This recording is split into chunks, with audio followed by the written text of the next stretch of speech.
Bueno, estimados estudiantes del componente curricular de microbiología y parasitología ocular, sean bienvenidos a este encuentro correspondiente al tema de la semana académica número 12, microorganismos causantes de infecciones oculares y microorganismos asociados a trauma ocular. Estas son las competencias declaradas a las que contribuye nuestro componente, que ustedes ya las conocen muy bien. Siempre es importante que las tengan en cuenta para que ustedes vayan haciendo una autoevaluación de cómo van avanzando hasta ir alcanzando cada una de estas competencias a lo largo del semestre. El objetivo de la conferencia del día de hoy es aplicar los fundamentos básicos de la microbiología y la inmunología en la comprensión de las enfermedades infecciosas oculares, reconocer estrategias orientadas a la prevención de infecciones oculares, trabajar en equipo respetando los derechos humanos e implementando la bioética en la práctica microbiológica aplicada a la optometría. Como objetivos integradores, ejecutar procedimientos diagnósticos para el análisis de estudios de casos y aplicar los conocimientos de las características morfológicas, estructurales, fisiológicas y patogénicas de bacterias, virus, hongos y parásitos, productores de infecciones oculares de segmento posterior y asociados a trauma ocular. Vincular todo esto con su diagnóstico microbiológico. Este es el sumario que vamos a desarrollar el día de hoy. La definición de cada una de las enfermedades, cuál es su etiología, cómo es su mecanismo fisiopatológico o mecanismo de daño, cómo establecer el diagnóstico clínico basado en hallazgos de signos, síntomas, hallazgos al examen físico, cómo establecer el diagnóstico de laboratorio, cuáles son las pruebas que se pueden indicar, cuál es la muestra biológica que se requiere utilizar, las características epidemiológicas de cada una de las enfermedades y cómo establecer las medidas de prevención. A manera introductoria, recordar, ¿verdad?, que en esta imagen que tenemos acá es cómo está estructurado anatómicamente el ojo. En ocasiones anteriores ya hemos visto el tema de infecciones asociadas a segmento anterior, infecciones asociadas a anexos oculares, por ejemplo. En esta ocasión corresponde hablar principalmente o exclusivamente de segmento posterior. En este caso, la cámara posterior, ¿verdad?, va a estar constituida por lo que conocemos como cuerpo ciliar y el cristalino, así como también un espacio acuoso que en este caso corresponde al humor vítreo. Menciono esto y lo resalto precisamente porque cuando vamos a hacer un abordaje microbiológico para el aislamiento del germen causal de la infección, tenemos que saber cuál es la muestra biológica que vamos a elegir. En este caso, por ejemplo, dado que el humor vitrio forma parte del segmento posterior, es una de las muestras biológicas a utilizar para el diagnóstico microbiológico. Sin embargo, en algunos casos como de endoftalmitis, por ejemplo, la literatura establece que también se puede utilizar muestra biológica de humor acuoso, dada la comunicación que pueden tener ambos humores. El tracto uveal básicamente va a consistir en lo que conocemos como iris, cuerpo ciliar y coroides. Es importante que tengan en cuenta estas estructuras anatómicas, dado que en las infecciones que vamos a hablar el día de hoy puede estar afectada cualquiera de ellas o todas. A manera introductoria, resaltar que cuando hablamos de un término cuya terminación es itis, siempre vamos a hacer referencia o alusión a una inflamación de la estructura a la que se menciona. En este caso, uveitis es la inflamación del tracto uveal o de la uvea, ¿verdad? Que es una túnica vascular a nivel ocular que incluye básicamente el iris, el cuerpo ciliar y la coroides. Tiene una baja incidencia a nivel poblacional, pero es importante resaltar que uno de cada 10 casos de ceguera corresponde a una endoftalmitis. Es una emergencia oftalmológica y debe ser valorada y manejada por un especialista. La endoftalmitis, por otro lado, es considerada una emergencia médica que requiere un diagnóstico y tratamiento oportuno para poder salvar la visión del paciente. Recordemos que en la mayoría de los casos, los pacientes con problemas oculares tienden a manejarse en casa o tienden a subestimar los problemas oculares. Entonces es importante considerar estos aspectos en aras de establecer educación a nivel poblacional y de esta manera determinar medidas oportunas y eficaces de prevención como son, por ejemplo, la atención especializada y la atención oportuna. ¿Cómo se puede clasificar la uveitis? Se puede clasificar según diversos criterios. Un criterio es según su ubicación anatómica, según su etiología y según su cronología. Según su ubicación anatómica, pues nos interesa resaltar uveitis posterior, en este caso van a afectarse principalmente coroides o lo que se conoce como tracto uveal, que ya lo mencionábamos en la diapositiva anterior. Retina también puede estar afectada en este caso, ¿verdad?, con menor frecuencia. Según la etiología, la uveitis puede ser de causa infecciosa, no infecciosa y puede ser causada por un síndrome de enmascaramiento. Cuando decimos que la uveitis puede ser infecciosa, nos podemos referir a uveitis por bacterias, por virus, por hongos o por parásitos. Cuando nos referimos a las uveitis no infecciosas, son aquellas uveitis que están asociadas a enfermedades sistémicas que pueden tener alguna repercusión a nivel ocular, principalmente algunas enfermedades autoinmunes, ¿verdad?, que pueden provocar una respuesta inflamatoria a nivel de las estructuras del tracto uveal y que no necesariamente están mediadas o desencadenadas por algún agente infeccioso. Lo otro es el síndrome de enmascaramiento, que en este caso se clasifica en causas neoplásicas y no neoplásicas. Cuando hablamos de causas neoplásicas nos referimos a un crecimiento celular nuevo que perfectamente puede ser de naturaleza benigna o de naturaleza maligna. El otro criterio de clasificación de la uveitis es según su cronología.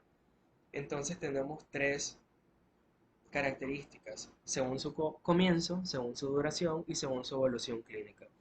Las uveitis pueden comenzar de manera abrupta o de manera brusca, es decir, una historia en la que el paciente estaba bien, de repente estaba viendo televisión o estaba haciendo sus actividades físicas normales del día y comenzó a sentir alteraciones visuales o comenzó a sentir dolor ocular, por ejemplo, o alguno de los síntomas o signos que caracterizan a la uveitis. Pero es importante que el paciente lo establece como de instalación repentina. Y lo otro es una uveitis de instalación paulatina o también llamada instalación progresiva en el tiempo, donde los síntomas van apareciendo de manera lenta. Según su duración, las uveitis se pueden clasificar en una uveitis limitada cuando dura 3 meses o menos, o en una uveitis persistente cuando dura más de este tiempo. Según su evolución clínica, la podemos clasificar como aguda, recurrente o crónica. La aguda, la literatura establece que tiene un comienzo repentino y una duración limitada, generalmente menores a 3 meses. La recurrente es aquella en la que el paciente tiene varios episodios durante un tiempo, los episodios curan, el paciente mejora, recupera completamente todas sus funciones oculares, pero al cabo de varios meses el paciente recae. Y luego tenemos la uveitis crónica, ¿verdad?, que da una duración persistente con recaída antes de 3 meses tras la suspensión del tratamiento. Aquellos pacientes que se les da tratamiento de base o tratamiento de mantenimiento por el problema crónico, se suspende el tratamiento y luego, antes de finalizar 3 meses de que el paciente se encuentre sin tratamiento, vuelve a tener los síntomas. Ese es un criterio para clasificar la uveitis como crónica. En este caso, la uveitis posterior se refiere, ya decíamos, a la inflamación de la uvea. En este caso, la afectación puede estar a nivel de retina, en cuyo caso se le puede reconocer como retinitis, afectación de coroides, en cuyo caso se le puede reconocer como coroiditis, o afectación de ambas estructuras, en cuyo caso se le reconoce como una corioretinitis. Por otro lado, la panuveitis o uveitis difusa se refiere a una afectación de todas las estructuras oculares. Cuando usamos el prefijo pan nos referimos a todo. En este caso es la forma más grave y generalmente está relacionada con causas de enfermedades sistémicas. Existen algunos factores de riesgo que podemos nosotros identificar para darnos una idea al momento de hacer el abordaje diagnóstico del paciente de que pueda tener una uveitis posterior. Por ejemplo, en la edad, se dice que a mayor edad hay mayor riesgo de desarrollar uveitis posterior. Aquellos pacientes con un sistema inmunológico debilitado o comprometido por algunas enfermedades como por ejemplo VIH, que en este caso los pacientes VIH positivos tienen mayor riesgo de uveitis viral en comparación al resto de la población. Los pacientes, por ejemplo, que son sometidos a quimioterapia, pacientes sometidos a radioterapia, pacientes que son sometidos a terapia inmunomoduladora o a terapia con corticoides por alguna enfermedad autoinmune sistémica, todos estos son pacientes considerados inmunocomprometidos. Es importante tener en cuenta al momento de hacer el abordaje el nexo epidemiológico, ¿verdad? Tomar en cuenta la etnia. Se establece que en algunas etnias y razas las uveitis posteriores son más frecuentes que en otras. En el caso de la uveitis posterior ya decíamos que la causa puede ser infecciosa o no infecciosa. Dentro de la infecciosa resaltamos que puede ser de causa bacteriana, viral, fúngica, que es la misma micótica o por hongos, y la última que es la parasitaria. En este caso, la causa más frecuente de la uveitis posterior de las parasitarias es la uveitis por toxoplasma. Toxoplasma gondii es un agente parasitario que produce una enfermedad sistémica que también puede tener repercusión a nivel ocular. Dentro de las causas no infecciosas, ya decíamos, pueden haber algunos problemas autoinmunes, como por ejemplo los pacientes con esclerodermia, los pacientes con esclerosis múltiple, los pacientes con lupus eritematoso sistémicos, todas estas consideradas enfermedades autoinmunes pueden tener una repercusión a nivel ocular. Las patologías propias a nivel ocular y la malignidad o algunas causas desconocidas, en cuyo caso se le llama uveitis de origen idiopático, cuando no se logra identificar la causa exacta. Dentro de las etiologías infecciosas tenemos y resaltamos acá, dentro de los bacterianos, a Mycobacterium tuberculosis. Mycobacterium tuberculosis está asociado a una retinochoroiditis necrosante. También tenemos a Treponema pallidum, que está relacionado a una corioretinitis difusa. Dentro de las causas virales tenemos el virus del herpes simple, que ya lo hemos estudiado en temas anteriores, ¿verdad? Recordar que este virus puede producir recurrencias. Está asociado a producir corioretinitis. El virus del herpes zóster, que al igual puede producir recurrencias también, sobre todo cuando el paciente se inmunodeprime. Recordemos que tanto el virus del herpes simple como el virus del herpes zóster son virus que hacen latencia en nuestras células. O sea que una vez que nos infectamos, nunca los eliminamos. Solo se controlan, ¿verdad? Con tratamiento antiviral. Pero, dado que nunca los eliminamos, cuando el paciente se inmunodeprime o se le baja la defensa, el virus reactiva su ciclo de replicación y provoca algunas recaídas. Tenemos también el citomegalovirus, en este caso asociado a corioretinitis difusa. Dentro de los hongos tenemos a Histoplasma capsulatum, Candida albicans y Aspergillus species. Y dentro de los parásitos tenemos a Toxoplasma gondii, que está asociado a una retinocoroiditis exudativa. Más frecuentemente produce una retinocoroiditis focal. En pacientes inmunocomprometidos hay un perfil infeccioso bastante característico. Y es que en este tipo de pacientes, que hablamos cuáles son a los que consideramos inmunocomprometidos, hay que sospechar una infección por Cryptococcus neoformans, por citomegalovirus o una infección por Pneumocystis carini, que actualmente se le llama Pneumocystis jirovecii. Como decíamos que Mycobacterium tuberculosis es una de las causas bacterianas de uveitis posterior, vamos a resaltar que por nuestro medio, nosotros como Nicaragua somos endémicos en la tuberculosis pulmonar. Y este es el principal foco de infección que puede provocar esta bacteria y posteriormente, a partir de un foco pulmonar, puede migrar a diversos órganos y tejidos por vía linfática o por vía hematógena. Uno de esos sitios a los que puede migrar es a las estructuras oculares. En este caso, morfológicamente, Mycobacterium tuberculosis se caracteriza por ser, según su forma, un bacilo.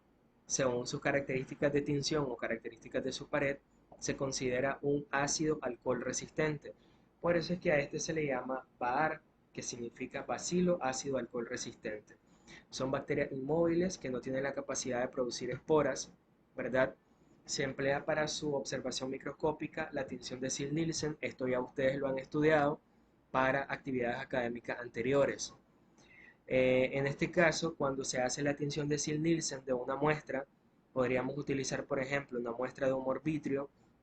En este caso se van a observar una imagen como esta, ¿verdad? La literatura lo refiere como bastoncitos o bacilos rojos en un fondo azul.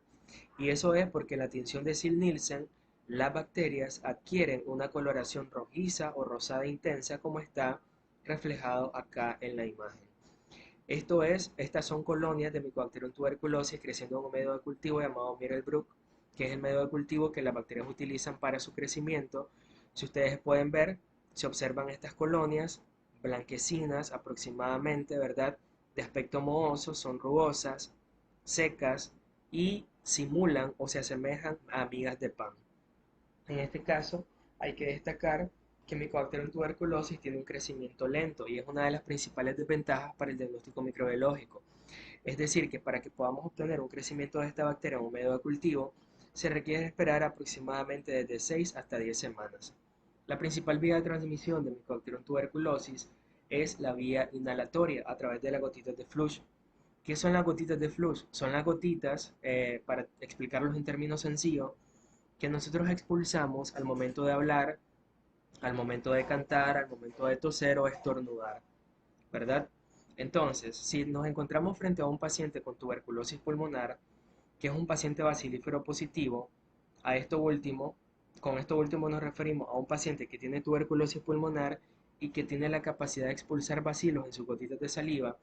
y ese paciente tose, estornuda, habla o se ríe o está cantando en un ambiente que esté cerrado, nosotros o cualquiera de los que estemos expuestos nos podríamos infectar, hacer un foco de infección pulmonar y al cabo de varios meses, después el bacilo podría migrar hacia abajo y provocar a largo plazo una afectación como la que estamos hablando el día de hoy. ¿Cuáles son los mecanismos de infección ocular de Mycobacterium tuberculosis? Como ya decíamos, puede haber una diseminación hematógena o linfática a partir de un foco infeccioso previo. Pulmón es el sitio anatómico o el órgano principal a partir del cual se puede dar esta diseminación, o puede ser una contaminación directa a nivel del ojo a partir de un esputo contaminado. Puede ser del propio paciente, a la larga el paciente expectoró, es decir, expulsó moco desde los pulmones, eh, lo tocó con las manos accidentalmente y luego se llevó las manos al ojo sin lavárselas previamente y de esa manera se puede autoinocular a la bacteria. Puede comprometer cualquier componente del sistema visual. Mycobacterium tuberculosis puede afectar desde los párpados hasta el nervio óptico. Esto es importante tenerlo en cuenta en aquellos pacientes con antecedentes de una tuberculosis pulmonar. Clínicamente, lo más frecuente es que se presente una uveitis anterior crónica, una coroiditis o una escleroqueratitis. La inflamación del tracto uveal es la manifestación ocular más frecuente de la tuberculosis ocular y esto se basa o se debe a la irrigación sanguínea de esta estructura ocular. ¿Cuáles son los mecanismos de daño que puede producir Mycobacterium tuberculosis a nivel ocular? Se basa específicamente en un mecanismo llamado hipersensibilidad retardada, que ustedes ya lo estudiaron en la unidad de inmunología. A esta hipersensibilidad se le llama también hipersensibilidad tipo 4, que de todas es la única hipersensibilidad mediada por célula, lo cual supone una respuesta inflamatoria a nivel de las estructuras oculares afectadas, y esto es lo que conlleva precisamente al cuadro clínico característico. Hay que recordar que la lesión histopatológica clásica de la hipersensibilidad retardada es la formación de granulomas, ¿verdad? Que más adelante vamos a ver que en el fondo de ojo, en este tipo de pacientes, podemos observar algunos hallazgos característicos. ¿Cuál es el cuadro clínico de una uveitis posterior? Principalmente resaltar que como no hay afectación de cámara anterior, el ojo no suele estar enrojecido en la mayoría de los casos. El paciente puede referir visión borrosa o visión de moscas volantes, dada la turbidez del humor vítreo producto de la respuesta inflamatoria. Recordemos que la inflamación supone un aumento de la celularidad y el aumento de la celularidad lleva al aumento de la turbidez del humor vítreo y con esto conlleva a que la visión pueda estar borrosa. Puede haber pérdida progresiva de la visión, el inicio puede ser gradual, ¿verdad? Y hay que resaltar que es una pérdida de la visión indolora. En este caso, según la etiología o la causa, la oftalmoscopía podría revelar algunas cicatrices retinianas, como las que ustedes están observando en esta imagen de acá. ¿Cuáles son los hallazgos distintivos en una tuberculosis ocular? Aparte de todos estos síntomas y signos que están acá, el paciente con tuberculosis ocular podemos encontrar en el examen físico ocular tubérculos coroideos, que son estas zonas que están resaltadas con la flecha, o tuberculomas oculares, que son estas lesiones que están acá. Los tuberculomas oculares se refieren a la lesión histopatológica clásica, como les decía, provocada por el mecanismo de hipersensibilidad de tipo 4, a lo cual se le llama granuloma o también conocido como tuberculoma. ¿Cuáles son algunas complicaciones que pueden presentarse de la uveitis posterior? El edema macular, las cicatrices retinianas, que sabemos que si esto ocurre el paciente queda con alteración de la visión, puede haber aumento de la presión intraocular, puede haber formación de cataratas, daño reversible o irreversible al nervio óptico en dependencia del grado de inflamación. En dependencia del grado de inflamación también puede haber desprendimiento de retina y sucesivamente o progresivamente pérdida permanente de la visión. ¿Cómo podemos establecer el diagnóstico? Existen varias herramientas o varias pruebas que podemos utilizar, ¿verdad? Principalmente acá tenemos algunas herramientas clínicas como por ejemplo la tabla optométrica para medir la agudeza visual, medir presión intraocular para considerar si existe glaucoma o no, examen con la lámpara de hendidura para realizar el examen visual o el examen físico visual, lo cual nos permitiría identificar células inflamatorias en la parte afectada a nivel ocular, el examen de fondo de ojo, que ya recordemos que para esto debemos utilizar algunos dilatadores, la retinografía, que estos ya son exámenes especializados, al igual que la angiografía con fluoresceína. Podemos recurrir a la tomografía en casos más avanzados, análisis del humor vítreo, principalmente el análisis microbiológico, y algunos análisis de sangre que nos van a ayudar a establecer algunas causas de enfermedades sistémicas como base para la uveitis posterior. Entonces, por eso resaltamos acá que el diagnóstico se basa principalmente en datos clínicos, signos, síntomas, hallazgos al examen físico ocular, ¿verdad? Y se pueden realizar algunas investigaciones microbiológicas para identificar algunas causas infecciosas. En este caso podemos utilizar tinciones si sospechamos de alguna etiología bacteriana, como por ejemplo la tinción de Gram, si sospechamos algún germen Gram positivo o Gram negativo, la tinción de Sil-Nielsen si sospechamos en alguna causa por Mycobacterium tuberculosis, ya que este, recuerden, se considera un bacilo ácido alcohol resistente. Podemos utilizar cultivos, detección antigénica en material aspirado de humor acuoso o de humor vítreo. Los test serológicos son de utilidad en el caso de identificar o sospechar en alguna enfermedad sistémica. Importante destacar que hay que referir de urgencia al oftalmólogo a un paciente en el que ustedes clínicamente o cuando el paciente les llegue a la consulta, ustedes sospechen que se trate de una uveitis. Siempre es importante referirlo. Es mejor que nos equivoquemos por referir al paciente a oftalmología y que oftalmología lo siga valorando y atendiendo, versus que nos equivoquemos subestimando el cuadro clínico actual, que el cuadro progrese y que el paciente pueda llegar hasta la pérdida permanente de la visión. Por otro lado, tenemos la endoftalmitis y la panoftalmía. Esta es considerada una infección severa que se asocia a disminución de la agudeza visual. Puede haber aumento de la celularidad a nivel de cámara anterior o posterior o en ambas. Puede haber hipopión, que es la presencia de pus a nivel de cámara anterior, y otros signos inflamatorios. Generalmente, estas presentaciones clínicas son producidas por bacterias, hongos o protozoos, casi nunca son producidas por virus. En el caso de la endoftalmitis, es una infección supurativa del humor vítreo que conlleva la formación de un absceso. La endoftalmitis se puede clasificar en exógena o endógena. Hablamos de las exógenas cuando son provocadas por cirugías o traumas, y las endógenas cuando hay una diseminación hematógena de algún agente infeccioso. Existen algunos factores de riesgo para las infecciones exógenas, como por ejemplo los traumas, las cirugías, las úlceras corneales penetrantes, las inyecciones intravítreas, como por ejemplo en algunos manejos de afectaciones oculares. En el caso de las endógenas tenemos alguna eh, presentación metastásica durante una bacteremia o fungemia, ¿verdad? Algunos factores de riesgo como el inmunocompromiso, las drogas inmunosupresoras o accesos intravítreos prolongados. En el caso de la endoftalmitis y la panoftalmía, principalmente se debe a etiología bacteriana o micótica, ¿verdad? Y aquí tenemos una descripción de cuáles son los agentes infecciosos en dependencia. Si sospechamos que la endoftalmitis o panoftalmía se dio posterior a una cirugía, aquí puede predominar Staphylococcus epidermidis. Recordemos que este puede ser parte de la microbiota a nivel de piel en algunos casos, al igual que Staphylococcus aureus. Por eso, si en la cirugía no se tuvo en cuenta todas las medidas de asepsia y antisepsia al momento de realizarla, podría ser que haya una contaminación exógena con este germen. Posterior al trauma ocular, Staphylococcus aureus también por la misma razón, Clostridium species, Pseudomonas. Es importante tener en cuenta que Pseudomonas es uno de los agentes más agresivos, ¿verdad? El cuadro progresa rápidamente y dada su multidrogoresistencia, es decir, su resistencia a múltiples antibióticos, se debe atender de la manera más rápida posible.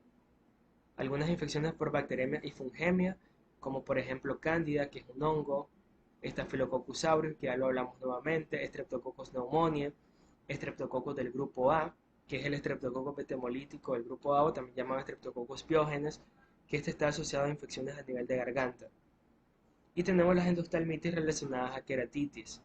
Es infrecuente que una queratitis evolucione a una endoftalmitis, pero en caso que se presente, tendríamos que sospechar infección por Aspergillus o por Fusarium, que son dos hongos, en menor medida, Staphylococcus aureus o Pseudomonas.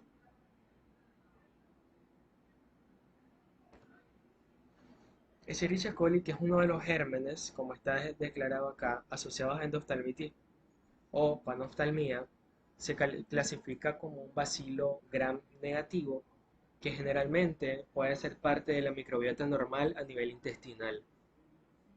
Este bacilo puede contaminar nuestras estructuras oculares cuando hay malos hábitos higiénicos sanitarios, como por ejemplo cuando el paciente fue al servicio a defecar, no se lavó las manos, posteriormente se tocó los ojos y de esa manera puede hacer una siembra o una inoculación, mejor dicho, accidental a nivel ocular.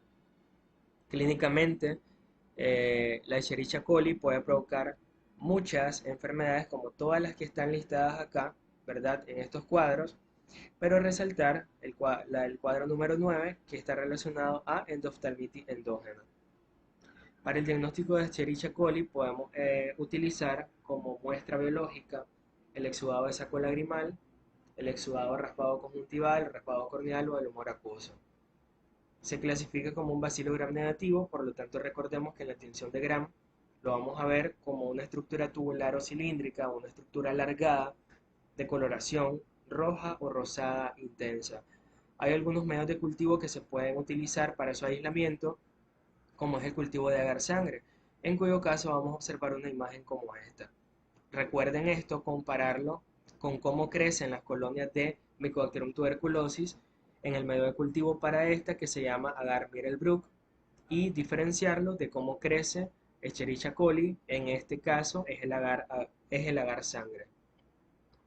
Podemos utilizar también el agar McConkey, ¿verdad? Como está evidenciado acá. No es importante que ustedes se aprendan cuáles son las características del crecimiento, pero sí que sepan que también se puede hacer aislamiento microbiológico de esta bacteria, al igual como lo podemos hacer con el bacilo ácido alcohol resistente o Mycobacterium tuberculosis.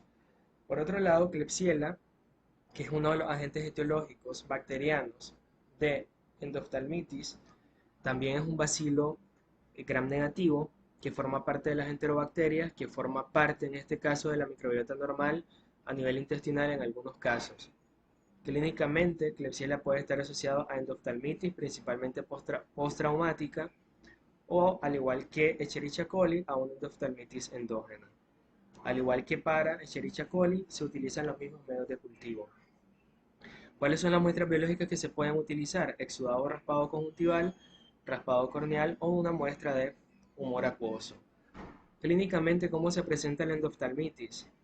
Generalmente resaltar que en las causas bacterianas, por una infección exógena, se puede presentar en un término de 24 a 48 horas el cuadro, se presenta con fotofobia, hay enrojecimiento a nivel conjuntival o enrojecimiento periquerático, presencia de visión borrosa. En este caso puede o no asociarse a dolor, esto es algo bien distintivo como característica clínica. Puede acompañarse de edema palpebral, inyección conjuntival.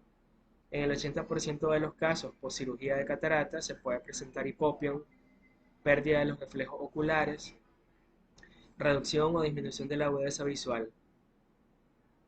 En el caso de que sea una endoftalmitis de causa fúngica, el comienzo no es tan agudo, fíjense bien, es un comienzo insidioso, se le llama, es decir, lentamente progresivo en el tiempo.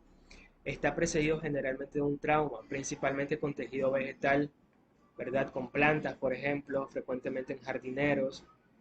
Y luego tenemos la endógena, que se acompaña de lesiones retinianas e inflamación del humor vítreo, principalmente en pacientes inmunocomprometidos o en coma.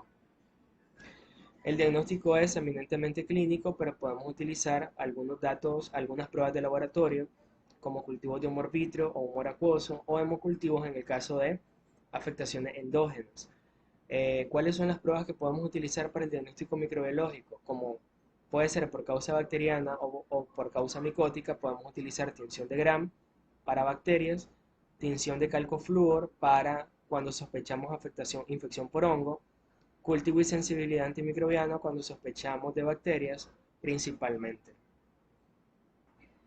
Importante resaltar que cuando sospechemos clínicamente por datos clínicos como signos, síntomas o datos al examen físico ocular, ese paciente debe ser referido al especialista de manera urgente. Aquí tenemos alguna imagen de cómo se puede ver una afectación por Staphylococcus aureus y cómo se puede ver una afectación por hongo, ¿verdad? Donde se da una apariencia agrupada de la inflamación intraocular. Y estos datos los podemos ver durante la consulta con el paciente y nos permiten darnos alguna idea de la sospecha.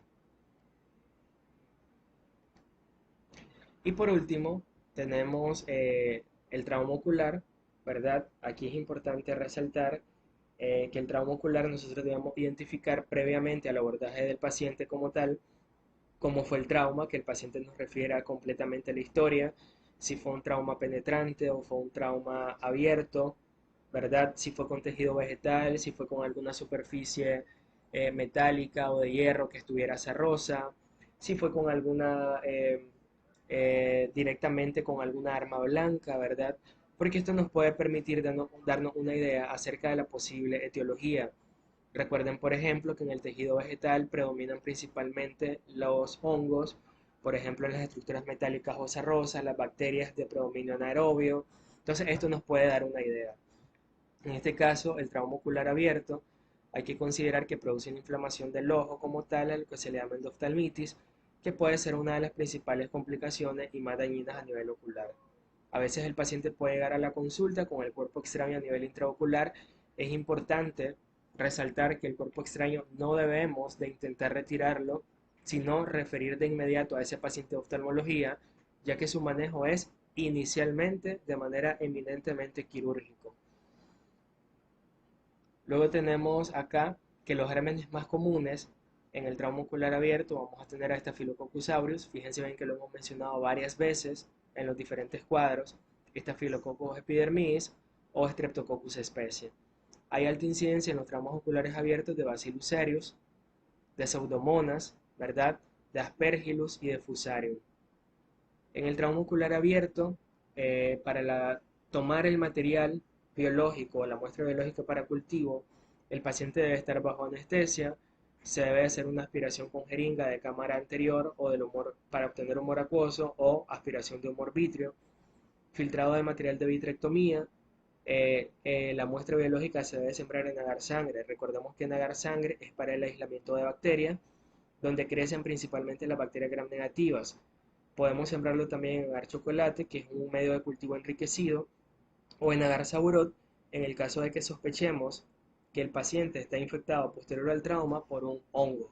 Recordemos que los hongos, el medio de cultivo que se utiliza para su crecimiento es agar saburot. Podemos también realizar un frotis directo de la muestra biológica obtenida. Este frotis en una lámina portaobjeto lo podemos teñir con tinción de Gram si sospechamos alguna bacteria Gram negativa o Gram positiva.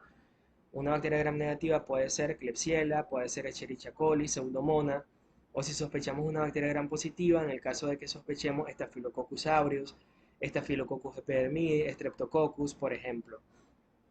O podemos teñirla también con Sil-Nielsen, en el caso de que sospechemos que se trata de un bacilo ácido alcohol resistente, o podemos también hacer una observación con KOH en el caso de que sospechemos una infección por hongo. Bien, espero les haya servido la clase. Muchas gracias por su atención en este caso. Tienen que considerar que los ojos son vitales, ¿verdad?